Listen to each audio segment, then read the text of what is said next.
जय गजानन माऊली. आजच्या ह्या 12व्या अध्यायाचं कथन आपण पूर्ण ऐकावे व शेवटी कमेंट बॉक्समध्ये जय गजानन लिहावे. आपल्या मनातील इच्छा नक्कीच पूर्ण होतील. जय गजानन भक्त मंडळी. श्री गजानन विजय ग्रंथाध्याय 14वा. श्री गणेशाय नमः. हे कौशल्यात्मजा रामराय हे रघुकुल भूषणा करून आल्या सीतापते करा दया आता लेकरासी त्राटिका तू उद्धरली अहिल्या शिळा सजीव केली शबरीची पुरवली इच्छा तू दाशरथे भक्त रक्षरा कारण सोडवले नृप सिंहासन वानर केलेच बलवान केवळ आपल्या कृपेने शिळा तरल्या सागरी तुझ्या नामे रावणारी बैसविला गादीवरी भक्त आपला विभीषण जो जो आला शरणपदा तुझ्या की ते आनंद कंदा दैन्य दुःखापदा त्याच्यात वारिल्यास हे मनी अनावे दास कनुस सांभाळावे बालकाने धावावे जमीन विन कोणाकडे तू जननी जनिता जगद्गुरु तू भक्तांना कल्पतरू नदीचे भव्य तारू तुझ गिरे रामराया. एक खेरडे गावचा रहिवासी मेकर तालुक्याचा बंडुता त्या नावाचा ब्राह्मण होता. विभो हा बंडुता त्या ब्राह्मण सदाचार संपन्न उदार होता ज्याचे मन गृहस्थ श्रम चालवी श्रोते या प्रपंचाचा संकटे येती तो नाथ परी नाही पहा सुटत लोभ त्या मानव त्याचा मानवा. या बंडुता त्या घरी पाहुणी ती वरच्यावरी ते अवघ्यांची साच करी सरबराई निजांगे ऐसा क्रम चालला संचय अवघा संपला आडीपाळी विचारायला कर्ज काढणे साहूचे घरदार पडले गहाण अगणित झाले तयार होऊन लोकाप्रती धावण्याबद्दल लाज वाटू लागली. विकावया न काही उरले सदन अवघे साप झाले भांडे कुंडे तेही गेले काय विपत्ती वर्णावी तगादे करी ती सावकार शिपाई धाडून वरच्यावर भागविण्यासी दोन प्रहर अडचण पडू लागली. कांता बोले टाकून मुले करीसी अपमान पत गेली उडून उसरेन कोणी देती हो ऐशा तापे तापला जीवदाया तयार झाला पैसा संपदा प्रपंचाला काही नसे किंमत जे सुखाचे वाटे स्थान तेच दुःखाचे निकेतन संपूर गेल्यावरी धन सहज होते न्याय हा बंडू तात्या विचार करी जीव कोठे देऊ तरी गफू खाऊन मरू जरी तरी ती घ्याया पैसे नसे जरी जाऊन विहिरीवरी जीव हा मी देऊ तरी ते त्यात कोणी येऊन वरी तरी मला काढल्यास जीवना जाईल उलटी फजिती होईल सरकार शिक्षा देईल आत्महत्यारा म्हणून मला यापेक्षा हिमालया जे हवे जीव वाटे जीव द्याया आत्महत्येच्या ते ठाय दोषीने लागेल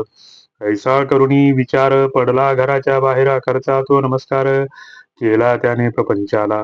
एक लंगोटी घातली राख अंगा लाविली तयाने ही युक्ती केली ओळख आपली बुचावावया.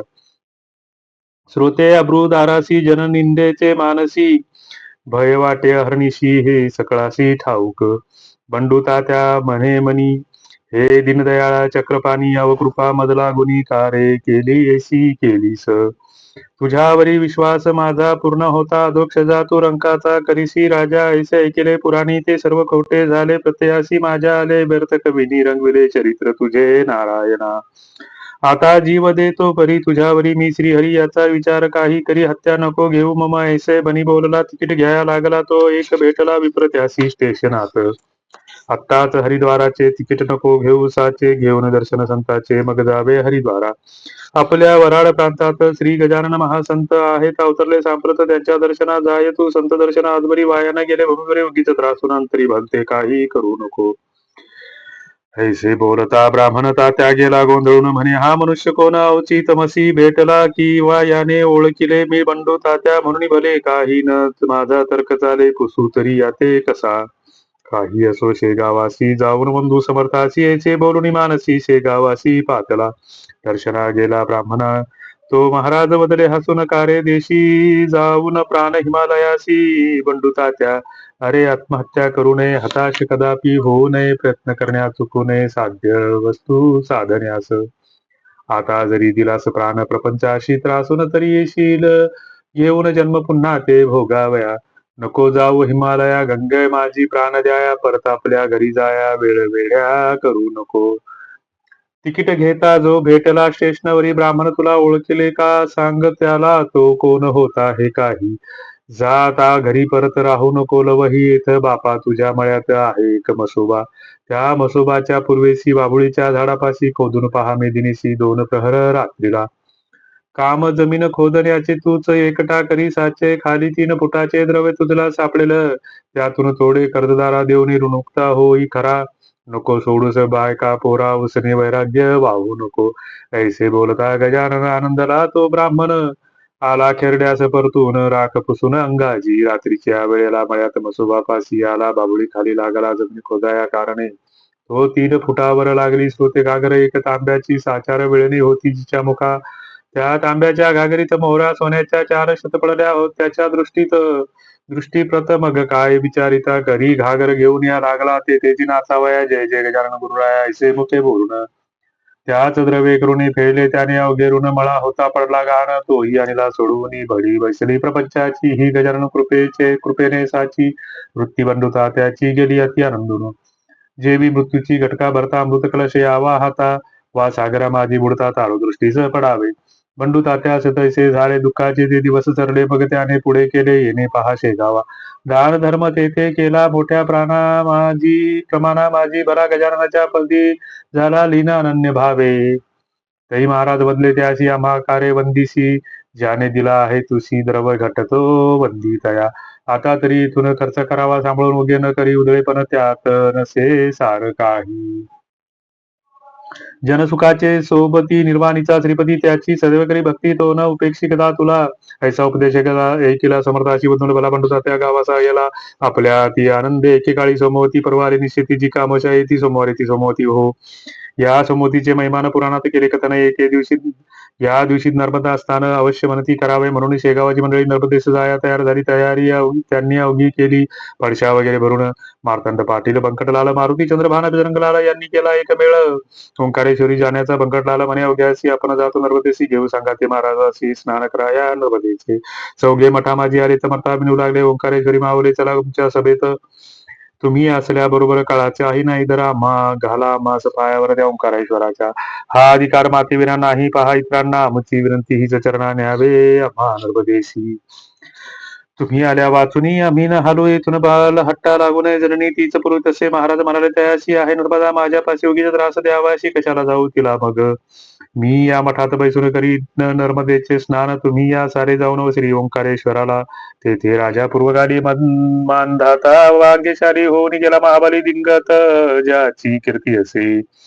श्री शंकराचार्य गुरुवर यांनी कराया जगदुद्धार तेथेची दीक्षा साचार परमहंसाची घेतली जा जा तुम्ही तया स्थला बेटा माझ्या नर्मदेला मात्र घेऊ नका मला उगाचा ग्रह करून आता परवाचे प्रयोजन नाही राहिले मज लागू नये ऐसे एकदा चौघे जण दट्ट धरिती पायाला काही असो ते तरी चला आमच्या बरोबरी लगेच येऊ पाया व माघारी स्नान करुणी नर्मदेचे महाराज म्हणाले ठीक ठीक तुम्ही दिसता दांभिक नर्मदेची आहे उदक या आपल्या विहिरीमध्ये तिला टाकून आपण तेथे कराया गेलो स्नान तरी राग येईल दारुण माझ्या त्या नर्मदेला म्हणून सांगतो तुम्हीच जावे मला न आग्रह करावे माझे वचन मानावे यात तुमचे कल्याण मग मारुती चंद्रभान करू लागला भाषण आम्ही घेतल्या वाचून आपणा न जाऊ की समर्थ म्हणाले मी तेथ आल्या होईल विपरीत मग तुम्ही दोष मात्र देऊ नये आम्हाला ऐसे मठात बोलणे झाले अवघे ओंकारेश्वरा आले परवासाठी मिळाले लोक तेथे अपार नर्मदेचे अवघे घाट स्त्री पुरुषाने भरले दाट मुंगीलाही नसे वाट जाया हरीच्या मंदिरी कोणी स्नानास उतरले कोणी संकल्प ऐकू लागले कोणी घेऊन बेल फुले जाऊ लागले मंदिरात कोणी बर्फी पेढे खवा खाऊन बसून खाऊ लागले मेवा थव्या मागे लागला थवा तेथे भजनकऱ्यांचा पर्व संपेपर्यंत अभिषेकांची मंदिरात गर्दी झाली अत्यंत शब्द कोणाचा कोणाकळे रमेशा त्या ओंकारी समर्थाची बैसली स्वारी पद्मासन घालून कांठावरी त्या महानदी नर्मदेच्या चौघे दर्शन घेऊन आले समर्था निऊ लागले आता पाहिजे सोडिले जाणे सडकेने आपणा काठी भीड झाली फार गाड्या मोडती वरचेवर बैलगाडीचे बुजारा आहेत आपल्या त्यातून खेडी घाट स्टेशनाला जाण्या येण्याचा करार केला गाडीवाल्याने तो भला न सांगता गुणबैलांचे ते बसता आले कळून आपणा होता म्हणून पावचला येथे येऊन बैल भाड गाडीचे परत बसून गाडीत जाणे न निर्भय वाटत म्हणून या नावीत बसून जाऊ स्टेशनला गर्दी झाली रस्त्याने नदीतून जाऊ शांतपणी कैसेच केले कित्येकांनी त्या पहा नावा चालल्यात तुम्हास वाटेल तेच करा आम्हान काही विचारा मी वचनात गुंतलो खरा तुम्ही बसाल तेथे जाऊ येऊ ऐसे समर्थ बोलले त्यांच्या सवे नावेत बैसले नदीतून जाऊ लागले घाट स्टेशन आला तो नदीत मध्यंतरी नावादळी खडकावरी फळी फुटून गेली सारी तिच्या बुडाची एक हो छिद्र पडले यावर पार येऊ लागले आत निर नावाड्याने सत्वर नदीत उड्या टाकिल्या परी महाराज निर्ध्यस्त होते गिन गिन गिनात बोते ऐसे भजन मुखाते चालले होते अखंड मारतंड बजरंगी मारुती घाबरून गेले अति उडू लागली धडधडा छाती बंकटलालाची उद्वाग चौघे समर्था बोलले आम्ही अपराधी आहो भले आम्ही न तुमचे ऐकले शेगावाचा दयाळा त्याचे दिले आम्हा बळ तुम्ही आता आता आज काळा नर्मदा झाली काळ आम्हा लागी बुडवावया गुरुराया आपली वाणी वेदतुल्य मान इथुनी वाचवाया संकटाने शेगाव दृष्टी पडू द्या ऐसे जो ते बोलला तर तो निम्म्यावरी पाण्यात नाव बुडाली लोटत लोटत एक फरलांग गेली हो काही काठी लोक बोलती ऐसी गेली मेली ही पाच मानसे आता यांचा भरोसा नसे आता अंगपाणी नर्मदेला तरी म्हणाले गजानन नका हो वऱ्यानं तुमच्या जीवाला गुरु धक्का बी नर्मदा ऐसे म्हणून स्तवन केले नर्मदाचे त्यांनी भले हे चौघे बैसरे हात जोडून सावित श्लोकानुष्टुप छंद नर्मदे मंगले देवी रेवे अशुभ नाशिनी म्हणतो अपराध क्षमा करी यांचा दयाळू होवनी मनी ऐसे स्तवन चालले तो आतील पाणी निघून गेले नर्मदेने लाविले आपल्या करास त्या छिद्रा नाव स्रोते पडल्या परी आधी जलाची आवरी त्या टावेच्या बरोबरी होती प्रत्यक्ष नर्मदा कोळीनीचा धरला वेश मस्तकावरी कुरळ केश भुजुले जियेच्या वस्त्रास कमरेपर्यंत जलाने नौका काठास लागली अवघ्याने ती पाहिली आश्चर्यचकित मुद्रा केली पाहुणी तळाच्या छिद्राला ही बाई होती म्हणून आमचे हे वाचले प्राणबाई आपण कोटील कोण हे सांगा हो सोडा वस्त्र भिजलेले आम्ही नवे देतो भले तै नर्मदेने पहा केले आश्चर्य भाषण मी ओंकार कोळ्याची कन्यका माझे नाव नर्मदा ऐका मी परिपाठ आहे देखा ओली वस्त्र नेसण्याचा मी ओलीच राहते निरंतर माझे रूप आहे निरवैशी बोलून नमस्कार करून गेली गजानना क्षणामध्ये नाहीशी झाली ती नर्मदेशी वीज चमकून आकाशी जनी जैसी लीन होते तो पाहता प्रकार चौघे आनंदले फार कळला स्वामीचा अधिकार नर्मदा अरिष्ट हर्षणा बंकट विचारी खोदून समर्था ही स्त्री कोण हे सांगावे फोडून गुप्त काही ठेवू नका तरी महाराज वदले तत्वता तुम्ही जे का विचारिता तो कथिला आहे का आता नर्मदेने तुम्हास कोळी जो का ओंकार तोच हा ओंकारेश्वर माझे स्वरूप आहे निर ऐशी नर्मदा वदलिना अरे ती प्रत्यक्ष नर्मदा संशय न घ्यावा कदा संकटा माझी देते सदा हात ती आपल्या भक्ताते म्हणून तिचा जय जयकार करा मोठ्याने एक वार जय जय नर्मदे निरंतर ऐसेची रक्षणा मे करी ऐसे एकता वचन बंकटला ती चौघे जण समर्थाचे दिविचरण बंधू लागले क्षणा क्षणा परत आले शेगावत ज्यांना ज्यांना हिच मात होऊन एक लक्षभरीत सांगू लागले विबुध हो सदाशिव रंगनाथ वारवळे एका गृहस्थ समजबल शेगाव ते येथे झाले महाराजांच्या दर्शना या सदाशिवा कारण टोपण नाव होते तात्या जाण हे माधवनाथाचे छत्रगण चित्रकूटाचे होते हो या माधवनाथा प्रात योगा ते होती अवगत ज्यांचा शिजेगण माळव्यात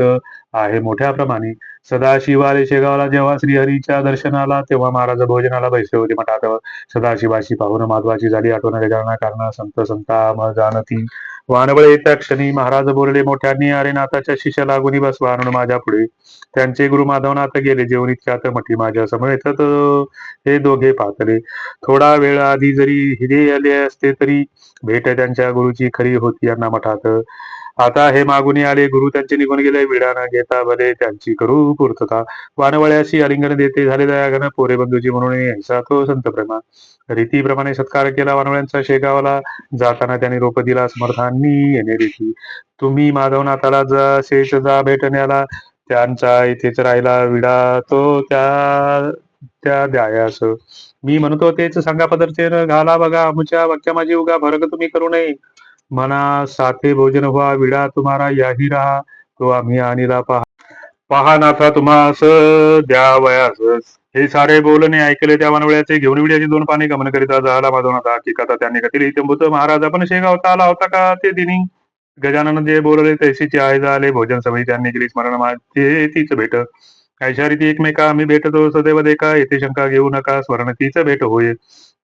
त्याचा माझा एकच प्राण शरीर ही मात्र भिन्न भिन्न हे आहे कोच ज्ञान ते न इतक्यात कळे तुम्हा बरे झाले आणिला आमुचा विडा तुम्ही बला जो होता राहिला शेगावी शिष्य हो पाणी देता वानवळ्यांची ती बक्षिली नाथांनी कल्पत्यात कुटुनी थोडा प्रसाद दिला त्याला संत भेटी होती कैसी ते चांग 65 सांगते झाले ज्ञानराशी श्री ज्ञानेश्वर महाराज ती 65 आणि मनियाना म्हणजे ह्यातील कळतील खुना स्वानुभवाच्या ठाई जाणावा वनतर्का कारणे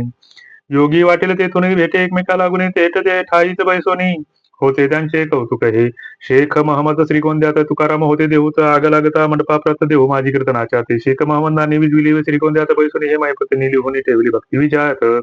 जाऊन हळी खेड्यात विहिरीत बुडता पाटील सुत वाजविले देऊन हात महाराज माणिक प्रभूंनी. खरा योगी असल्या विना ऐसे कौतुक होईना हे न साधे दांभिकांना त्यांनी गप्पाच माराव्या. योग अवघ्यात बलवंतर त्यांची न ये कोणासर. करणे असल्या राष्ट्रोद्धार त्याचा अवलंब करा हो. श्रीदास गणुविरचित